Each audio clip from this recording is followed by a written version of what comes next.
Assalamu alaikum warahmatullahi ta'ala wabarakatuh. Soo dhawaada dhammaantiin daawadayaasha ku xidhan Kaabe Technology and Language. Ku soo dhawaada casharka maanta. Asxaabta meel kasta ku sugan tihiin aad iyo aad ayaan idin soo dhaweynayaa. Aad iyo aad ayaan idin salaamayaa. Idil ahaantiinba meel kasta ku sugan tihiin. Waqtigu ha idin wacnaado asxaabay. إذا لحنتي سيسوق دنتين أنتي نعصب وحنا دللاي سو دواذا كسو دواذا كابي تكنولوجي لانجويج إيو عشر هذا حساب بدن موضوع يكلا دوان أو وح بدن كأنفع دونا موضوعية عاد كده أكيد دونتو أو عادي عاد قيمة بدن كسو دواذا لما أنتين وحنا دللاي channel كا سيفي عن ودحكلا أو بارود إيجا عشرة دا كجرا isla markaana maxay tahay ka faa'iideystaa mowduucyada aan soo gelino channel-keenan Kaabe Technology and Language meesha nagala socotaan waa Facebook iyo YouTube fadlan waxaan ka codsanayaa inaad channel-ka aad subscribe aad ku samayso video-gana aad like garayso sidoo kalena Facebook aad ku soo biirto oo aad naga soo follow garayso inta haddii aad samaysay aad iyo aad ayaad u mahadsan tahay saaxiib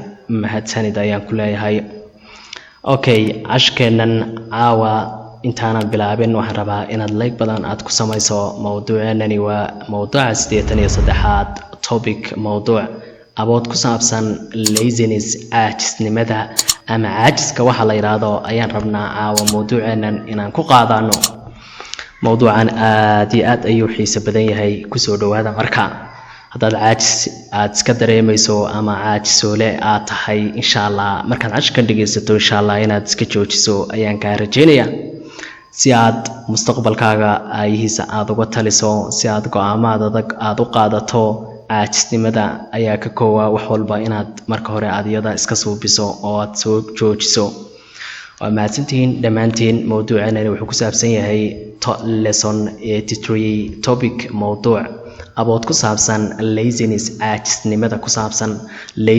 caajisnimada ku saabsan marka hore Englishta ayaan wada akhrin doonaa markaas ayaan ku celin doonaa macnaha ee la socod wanaagsan Laziness is a bad character which impairs widely the improvement and the progress of the person. Lazy person is the one who postpones the work today for tomorrow. It can damage the ambition of the individual, which ultimately rejects the person to reach his aim. I would have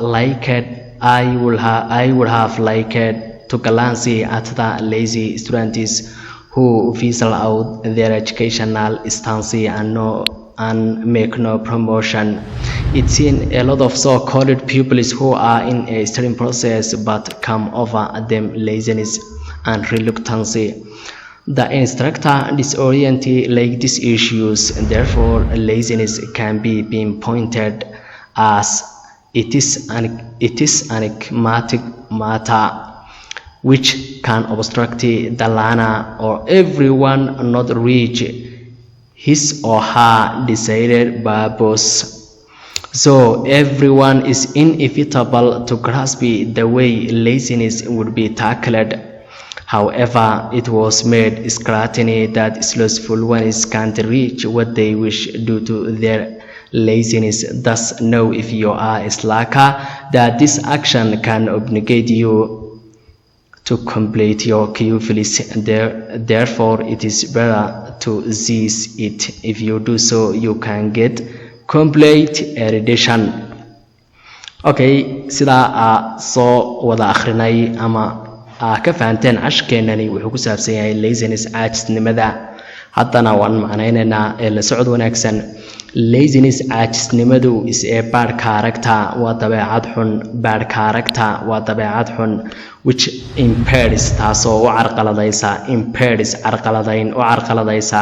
widely si ballaaran the improvement horu socodka kor u kaca improvement dalacaada gudubka improvement kor u kaca and the progress iyo horumarka of the person ee qofka laziness is a bad character waa dabeecad xun which impairs taasoo u carqaladaysa widely si ballaaran improvement iyo kor u kaca and the progress iyo horumarka of the person ee qofka ayay carqaladaysaa lazy person qofka caajisoolaha ahi ama qofka caajiska ahi istawan waa midka waa dabeecadaha lagu garanaya saa la soo fahan lazy person qofka caajisoolaha ahi istawan waa midka who kaasoo postpones dib u dhiga the work shaqada of today maanta shaqada maanta u taala for tomorrow berri dib ugu dhiga waa dabeecada koowaad haddaad shaqada dib u dhigto tan hadda ku taala haddaad tiraahdo dib baan u dhigaya ma dhowaan qabanaya caajis baa tayana ku si sheegaya marka lazy person qofka caajisoolaha ahi istawan waa midka uu kaasoo postpones dib u dhiga the work shaqada of today maanta for tomorrow dib ugu dhiga dib u dhigida uu dib u dhiga shaqada itiyadu can damage waxay dhaawacaysaa dib u dhigidaasi damation hamigi goalkii of the individual ee shakhsi ahaaneed which taasoo ultimately ugu dambayntana rejects u diida the person qofka to reach inuu gaadho his aim ujeedadii ama dantii uu lahaa anigu would have liked waxaan jeclaan lahaa to glance inaan milicsado at the lazy students ardayda caajisoolayaasha ah inaan milicsado ayaan doonayaa oo kuwaasoo fizzle out ku fashilma their educational stance mowqifkoodii waxbarasho ku fashilma and make no promotion isla markaana aan samayn wax horumar ah wax guduba oo dalacaada aan samaynin and promotion dalacaad gudbid inuu qofku gudbo improvement kor u kac inuu qofku uu kor u kaco cilmigiisa uu kordhiyo marka and make no promotion isla markaana aan samayn wax horumar aan samaynin it seems waa la arkaa a lot of so called pupils arday badan oo arday ku sheega waa la arkaa arday badan oo arday ku sheego balcadi iyo buugtiisita waa la arkaa oo la yiraahdo waa arday kuwaasoo ah in iyagu ku jira studying process hanaankii waxbarasho ku guda jira but laakiinse come over ay ka tambadisay dem iyaga laziness caajisnimo ay ka tambadisay iskuulkii caajisnimo u gaari la fasalkii u gaari la buugtii iyo wixii ay iskaga qasan yihiin waa la arkaa arday badan oo arday ku sheega kuwaasoo ay ka tambadisay ama ay ka badatay caajisnimo ka badasay it's in a lot of so called pupils waa la arkaa arday badan oo arday ku sheega who are in studying process kuwaasoo ku guda jira hanaankii waxbarasho but laakiinse come over them laziness laakiinse ayaga ka tambadisay caajisnimo and reluctance iyo weliba cagajid uu ka tambadiyay the instructors macallimiintu disorient way ku jahwareeraan like this issues arrimahan oo kalena macallimiintu way ku jahwareeraan arday buu ka lumay midaan waxba fahmin midaan waxba garanaynin way ku jahwareeraan therefore sidaa darteed laziness caajisnimada can be pinpointed waxaan ku tilmaami karnaa markaan tilmaan ahaan aan ku tilmaamayno as it is enigmatic matter arrin jahwareer ayaan ku tilmaami karnaa enigmatic matter arrin jahwareer ayaan ku tilmaami karnaa which taasoo can obstruct iska ka jidxidhi kartaa ka goyn kartaa dalaana bartaaga or everyone iyo cid kastaba not reach inaanaysan gaadhin his or her desired purpose ujeedooyinkii uu lahaa ama ujeedooyinkii uu doonayay inaanusan gaadhinin caajisnimada waxaan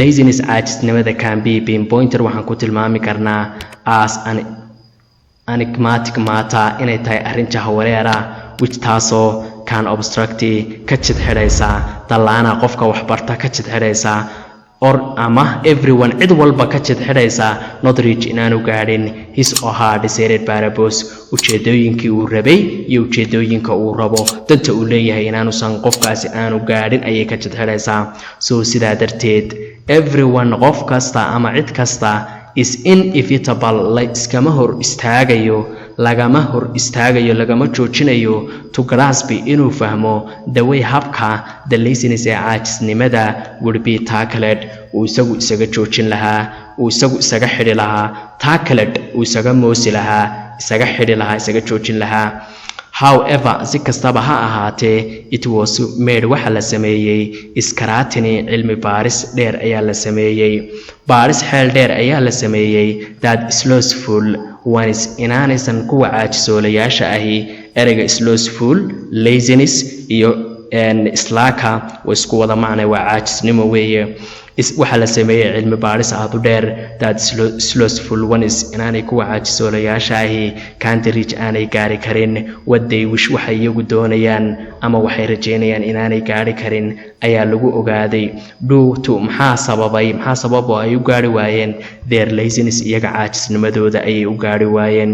das haddaba now ogow if haddii adigu aaraa tahay ee islaaka caajisoole ama caajis badan haddaad tahay qof caajisoole ah haddaad tahay that this action ficilkani can obligate you wuxuu kuu diidayaa to complete inaad la tartanto your cuvilis facaaga qayrka dadka isku facatiin isleegtihiin inaad la tartanto ayuu kuu diidayaa.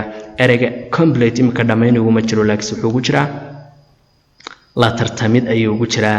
your cuvilis facaaga inaad la tartanto ayuu kuu diidayaa. therefore sidaa darteed it iyada isbara waxa fiican to cease inaad joojiso it iyadoo caajisnimadaa ah inaad joojiso ayaa fiican. if you do so haddaad saa samayso oo caajisnimada aad joojiso you can get waxaad helaysaa complete erudition cilmi buuxa oo dhammaystiran ayaad helaysaa. cilmi dhammaystiran complete erudition aqoon buuxda ayaad helaysaa. you will be a knowledgeable people dadka waxaad noqonaysaan haddaad taa iska daysaan macnaha knowledgeable people dadka cilmiga iyo aqoonta u saaxiibka ayaa noqonaysaan. insha allah waan rajeynayaa inuu mowduuca kani wax badan uu kaa bedelay inuu wax badan uu kugu soo kordhiyey insha allah waan rajeynayaa. okay haddaan mar dib aan ugu celino akhrinta. laziness is a bad character which impairs widely the improvement and the progress of the person. Lazy person is the one who postpones the work today for tomorrow. It can damage the mission of the individual which ultimately rejected the person to reach his aim. I would have liked to glance at the lazy students who visual out their educational stance and make no promotion. It's seen a lot of so-called pupils who are in a studying process but come over them laziness and reluctancy. The instructor disoriented like this issue.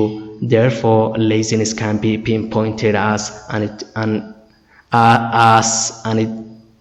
it is an enigmatic matter which can't obstruct the learner or everyone not reach his or her desired purpose. So everyone is inevitable to grasp the way the laziness would be tackled. However, it was made a scrutiny that slothful ones can't reach what they wish due to their laziness. Thus know if you are a slacker that this action can obligate you to complete your cuvilis. Therefore, it is a bar to seize it. If you do so, you can get a complete erudition. marka waxaan nini laziness caajisnimadu is a bad character waa dabeecad xun which taas oo impairs waxaana qaladaysa widely si ballaaran the improvement kor u kaca of the and the progress iyo horumarka of the person ee qofka. lazy person qofka caajisoolaha is the one waa midka uu kaasoo postpones dib u dhiga the work shaqada of today maanta for tomorrow berri dib ugu dhiga.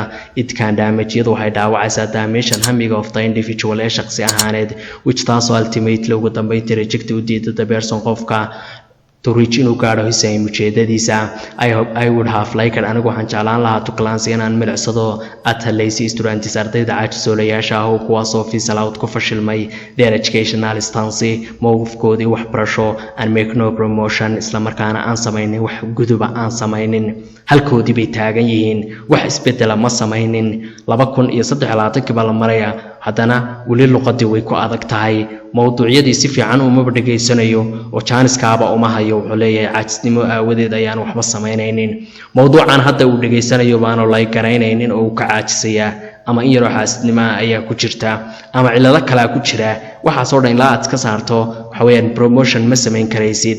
it's seen waa la arkaa a lot of so-called pupils arday badan oo arday ku sheega who are in studying process kuwaasoo ku guda jira hanaankii waxbarasho but laakiinse kama ofay ka tan badatay qaalib ka noqotay damiyaga laziness caajisnimo and reluctancy iyo cagajid. The instructors macallimiintu disoriented way ku jahwareeraan like this issue arrimahan oo kale.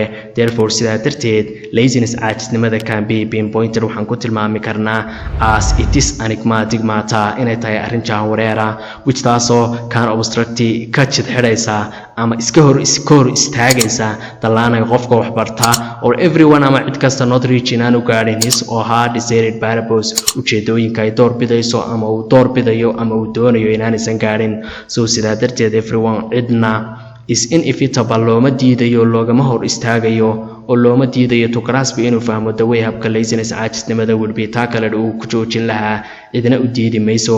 However si kastaba ha ahaatee it was made scrutiny waxaa la sameeyey cilmi baadhis aad u dheer. Scrutiny waa cilmi baadhis dheer that is lostful ones inaanaysan kuwa caajisoolayaashaahi laziness caajisoolayaasha slackers kuwa caajisoolayaashaahi can't reach inaanay gaari karin what they wish waxa iyagu rajaynayaan waxay doonayaan ay jeclaysanayaan inaanay gaari karin ayaa lagu ogaaday. Due to waliba maxaa sabab u ah to waxa u ah their laziness iyaga caajisnimadooda. Tas haddaba ama sidaa darteed no ogofyo ah slack haddaa tahay caajisoole that this action in ficilkani can obligate you kuu diidayo to complete inaad la tartanto oo aad raacdo yorkii filisfacaaga ama qeyrka. Therefore sidaa darteed it is better waxa fiican to cease inaad joojiso itiyada joojiso. If you do so haddaad saa samayso you can get complete erudition waxaad helaysaa cilmi buuxa aqoon dhammaystiran ayaad helaysaa. waan rajeynayaa inaad mowduucan wax badan aad ka fahantay. haddaan kugu dadejiyey waad ku celceshanaysaa. sidoo kale ha kala bakhaylin waxa loo yaqaano like-ta inaad samayso sidoo kalena asxaabtaada aad u share garayso. dhammaantiin waa ku mahadsantihiin daawashadeena casharada Kaabe Technology and Language. sida ay isugu dhantihiin meel kasta ku sugan tihiin aad iyo aad ayaan idinka mahad celinayaa sida quruxda badan aad noola socotaan. waa ku mahadsantihiin saaxiibayaal. halkaas ayaan kusoo gabagabeynayaa mowduuca caawa.